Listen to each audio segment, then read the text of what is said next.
Bonjour, dans cette vidéo vous allez comprendre le rôle des tableaux croisés dynamiques et aussi comment les manipuler. Premièrement, les tableaux croisés dynamiques dans Excel permettent de calculer, de synthétiser et d'analyser des données. Comme par exemple, on prend l'exemple de ce tableau, c'est un grand tableau, regardez ici, c'est un grand tableau ici qui contient plusieurs lignes et 4 colonnes. La première colonne, c'est la colonne des régions. Vous savez bien qu'il y a, normalement, il y a 4 régions. Il y a l'Est, l'Ouest, le Sud et le Nord. Les trimestres, il y en a 4 aussi. Les commerciaux, il y en a 7 commerciaux. Dans chaque région, il y a 1 ou 2 ou 3 commerciaux. La même chose, chaque commercial a réalisé un certain chiffre de vente. Par exemple, Ali, il appartient à la région Est, il a réalisé 3000 dirhams. La même chose, Besma, elle appartient à la région Ouest, toujours Besma, donc elle appartient aussi, il y a M. Farid qui appartient à la même région, l'Ouest que Besma. Ils ont réalisé des chiffres d'affaires ou des ventes.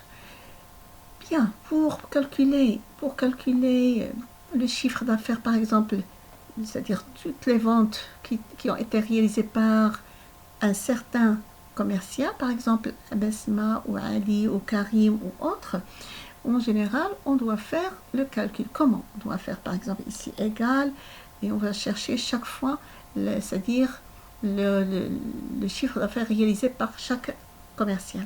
Ce qui est impossible. Donc, il y a une solution qui est très rapide et très efficace, c'est d'utiliser les tableaux croisés dynamiques qui vont nous faire les calculs, nous donner un tableau de synthèse et aussi d'analyser les données. Donc, pour ce faire, il suffit de cliquer à l'intérieur du tableau et puis aller à l'onglet Insertion. Il y a tableau croisé dynamique tout à fait à gauche. Cliquez et voilà, nous obtenons une fenêtre. Dans cette boîte de dialogue, normalement le tableau est déjà sélectionné. Vous pouvez remarquer que le tableau est sélectionné. Si jamais il ne sélectionné pas correct, vous pouvez le resélectionner vous-même par cette flèche rouge. Donc là, il nous donne une demande où est-ce qu'on va mettre le tableau croisé dynamique. Normalement, soit dans une nouvelle feuille ou bien la feuille de calcul existante ici. Moi, je préfère nouvelle feuille de calcul. OK. Il y a une nouvelle feuille qui va se créer juste avant la feuille dans laquelle nous travaillons. Voilà. Il y a la feuille. Donc, ici, nous obtenons ici à droite, il y a la liste des champs. D'accord? Les champs que nous avons déjà, les 4 colonnes, c'est-à-dire les titres de champs, région, trimestre, commercial et vente. Et là, bien sûr, les zones où on va mettre ces champs-là. La première des choses, donc les filtres de rapport, étiquette de 2 colonnes, étiquette de ligne et les valeurs. Les valeurs, toujours, on met ici, dans cette zone, on met toujours les données à calculer. Donc, je clique et je clique sur région, je tire dans cette zone, c'est-à-dire filtre des rapports, puis trimestre ici, dans l'étiquette de colonne, et les commerciaux dans l'étiquette de ligne. Et bien sûr, dans la zone vente, dans la zone plutôt valeur, on tire c'est-à-dire on clique et on glisse les ventes. Voilà, notre tableau maintenant est très petit, c'est-à-dire il a regroupé toutes les données dans un format très réduit.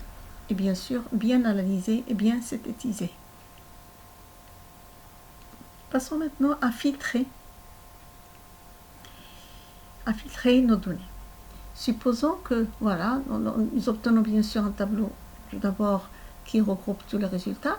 Il y a M. Ali, et le premier trimestre qu'on vient de réaliser, deuxième, troisième, quatrième, ainsi pour les autres commerciaux.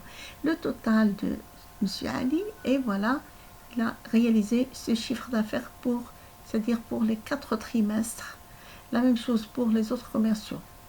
On peut regrouper aussi pour le premier trimestre, voilà ce qui a été réalisé, pour le deuxième, pour le troisième et quatrième, ainsi de suite. Et le total général de tous les trimestres, de tous les commerciaux, il est là. La même chose. Maintenant, si on veut par exemple sélectionner ou filtrer par exemple par trimestre. Supposons qu'on ne voudrait afficher que premier et quatrième trimestre. Je clique ici, je désélectionne tout et puis premier et quatrième. Ok, voilà, nous n'obtenons que le premier et quatrième trimestre. Mais je ne voudrais pas que tous les, c'est-à-dire tous les commerciaux soient là. Je voudrais afficher quelques commerciaux, donc je vais aller à région, tout ici, la même chose. Et je clique ici, sélectionner plusieurs éléments. Maintenant, par exemple, je voudrais afficher rien que l'Est et le Nord. Donc, je décoche l'Ouest et je décoche le Sud. Voilà, ok. Voilà. Donc, tous ceux qui sont dans le, c'est-à-dire les régions de l'Est et voilà, de l'Est et de Nord sont bien sûr Ali, Karim et Malak. Voici ce qu'ils ont réalisé, voici le total. Ça, c'est c'est-à-dire d'une chose, d'une part. Voilà, je reprends maintenant pour, c'est-à-dire désactiver le filtre. Je sélectionne ici, je clique et voilà, toutes mes données sont réapparues. Voilà, ok. Maintenant, on va faire une petite chose, c'est d'aller modifier, la valeur, par exemple, c'est-à-dire de la vente de Monsieur Ali. Par exemple, on va modifier la 3000, on va la mettre à 4000. À 4000. Voilà, je valide. Lorsqu'on va ici, on va remarquer que la valeur n'a pas été bien sûr mise à jour. Donc, comment faire? Vous pouvez remarquer lorsque on est dans une cellule normale, on obtient des onglets, c'est-à-dire comme d'habitude jusqu'à affichage. Par contre, lorsque je clique dans le tableau croisé dynamique, j'obtiens deux onglets, c'est-à-dire supplémentaires. Ce sont des outils de tableau de croisé dynamique. Alors, pour l'onglet création, on l'a déjà utilisé pour les mises en forme, etc. Mais par contre, pour l'onglet options, il y a d'autres commandes supplémentaires que vous pouvez utiliser dans les tableaux croisés dynamiques. Comme par exemple, ici, on a besoin de mise à jour, c'est actualiser. Autant actualiser. Et voici la valeur, elle est actualisée maintenant. Ça, c'est d'une part. Je vais reprendre la même chose avec un autre tableau. De la même manière, mais voilà, je clique dans le tableau, bien sûr insertion, je voudrais insérer notre tableau, voilà, la même chose, et je clique sur OK. Maintenant, je vais mettre toujours région dans le filtre du rapport, je vais mettre trimestre ici, les commerciaux dans la zone colonne, et bien sûr toujours les ventes ici. Voilà. C'est la même chose, vous pouvez le faire de différentes façons comme vous le voulez.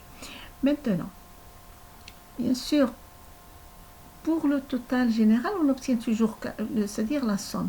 Mais moi, je voudrais bien sûr changer, on voudrait par exemple chercher la moyenne ou le maximum, etc. Donc, il suffit d'aller ici, donc somme des ventes, c'est-à-dire dans à gauche de ma fenêtre, et ici il y a somme des ventes, c'est-à-dire la valeur somme des ventes. Je vais aller ici pour changer, par exemple, c'est pour aller à paramètres des champs de valeur. Il y a une fenêtre qui s'ouvre, bien une petite boîte là qui s'ouvre, et là je choisis par exemple la moyenne. Donc c'est une fonction que je pourrais, c'est-à-dire les fonctions ici, je peux les modifier. OK. Et voilà, j'obtiens la moyenne. Mais il faut bien sûr modifier c'est-à-dire le titre de la colonne. Je tape moyenne. Voilà. Voilà, et vous obtenez ici, bien sûr, la moyenne c'est-à-dire la moyenne de tous les commerciaux pour chaque trimestre et pour chaque région. Voilà, donc j'espère que tout est clair, vous avez bien compris. Et les tableaux, vous pouvez remarquer que les tableaux croisés dynamiques, c'est pas quelque chose c'est-à-dire de difficile, mais c'est très simple, ils sont très simples. Et vous pouvez les utiliser dans des grands tableaux ou des petits tableaux. Et vous donnez bien sûr, vous facilitez la synthèse de vos données, de votre tableau. Voilà.